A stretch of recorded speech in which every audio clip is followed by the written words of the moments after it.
Pada kali ini saya akan menjelaskan tentang fungsi crossstep. Perintah crossstep berguna untuk menampilkan tabulasi silang atau tabel kontingensi yang menunjukkan suatu distribusi bersama, deskripsi statistik bivariat, dan pengujian terhadap dua variabel atau lebih, terutama sekali variabel dalam bentuk kategori. Aplikasi crossstep ini dimisalkan kita akan melihat kecenderungan seorang terhadap tingkat pendapatan mereka. Data yang diperoleh dari sejumlah responden sebagai berikut. Mengingat fungsi crossstep adalah data nominal, maka ketiga variabel tersebut datanya dijadikan data nominal. Untuk ketiga variabel tersebut diberi kode sebagai berikut. X1 ini untuk umur. Nah, bagian value ini kita isi umur, terserah umur berapa. Seperti saya ini. Terus kan oke. Untuk X2 ini jenis kelamin. Nah, untuk jenis kelamin ini 1 isi laki-laki, 2 untuk perempuan, lalu tekan OK. Untuk yang X3 status perkawinan.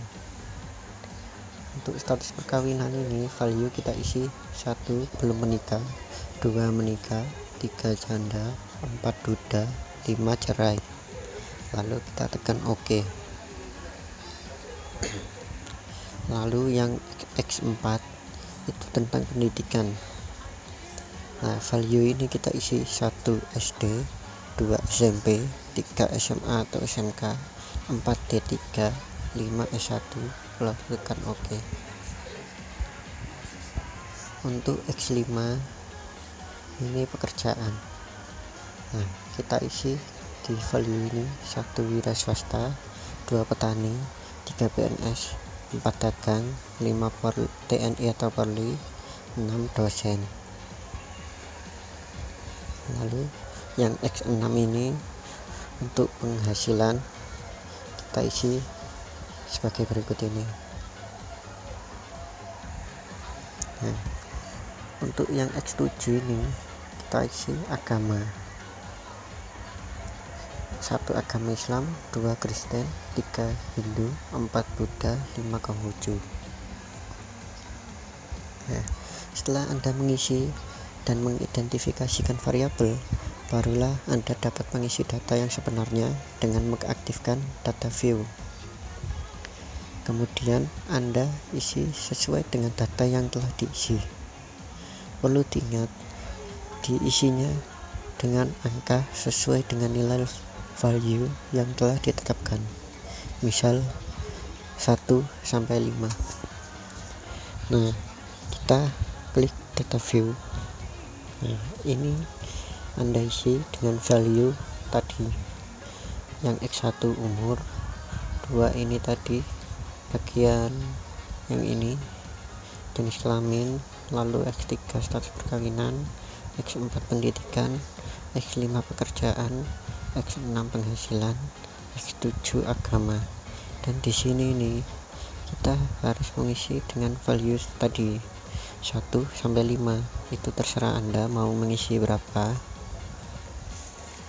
Nah, keterangan untuk mendapatkan tampilan seperti pada ini, Anda harus memastikan bahwa Anda sudah mengaktifkan submenu value label pada menu view. Kemudian simpan data tersebut ke folder yang Anda inginkan, misalkan dengan nama file crossstep atau nama file yang lain. Di sini saya menggunakan nama file tugas. Dari data tersebut, misalnya kita akan mencari hubungan jenis kelamin X2 dengan pendidikan X4. Sebelumnya, pastikan bahwa Anda sedang aktif pada file crossstep. Kemudian, ikuti langkah sebagai berikut. Pertama, klik menu Analyze.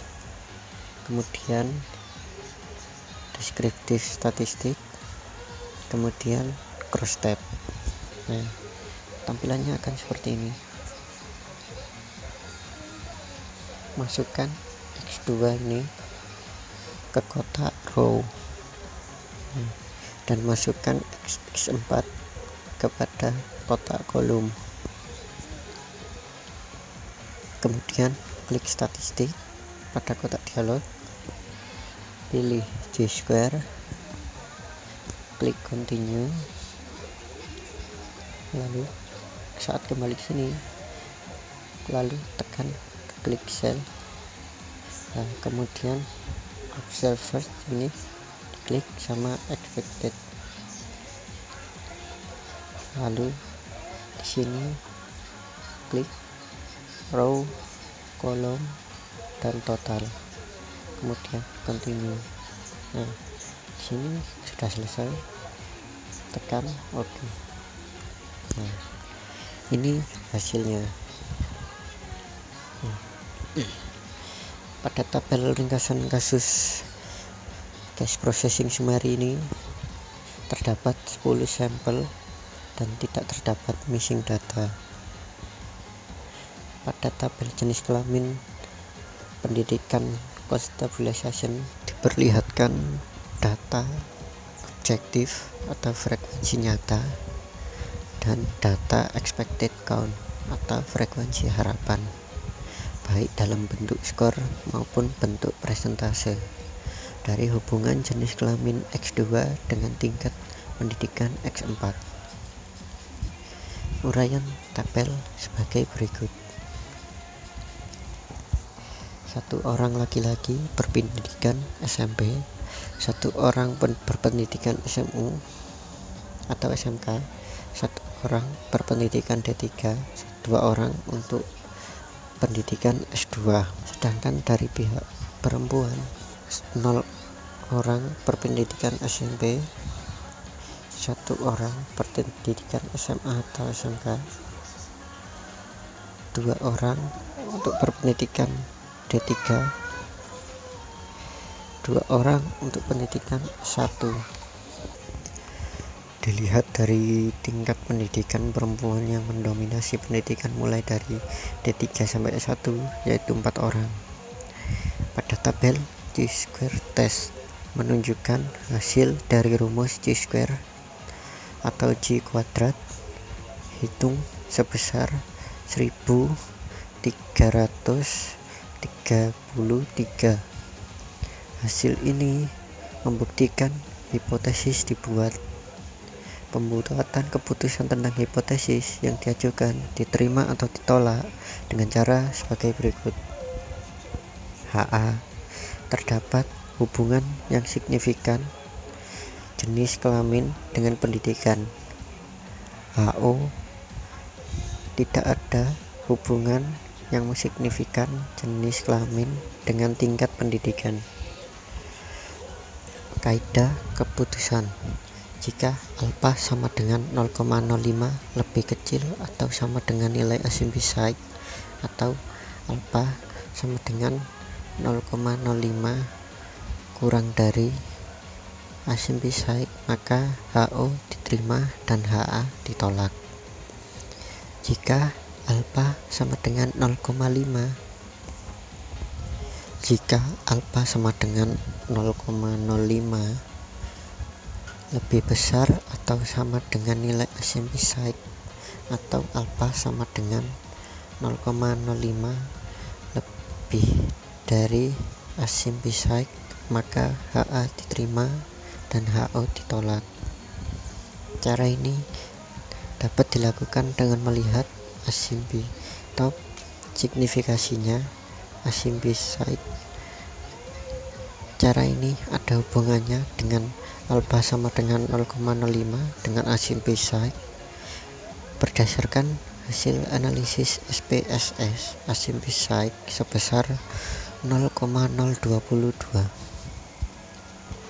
Ternyata alfa sama dengan 0,05 lebih besar dari nilai asymptotic atau 0,05 lebih besar dari 0,022, maka HO ditolak dan HA diterima. Artinya, terdapat hubungan yang signifikan jenis kelamin dengan pendidikan. Sekian dari kami, kurang lebihnya mohon maaf apabila ada yang kurang atau kurang paham. Kami mohon maaf. Terima kasih.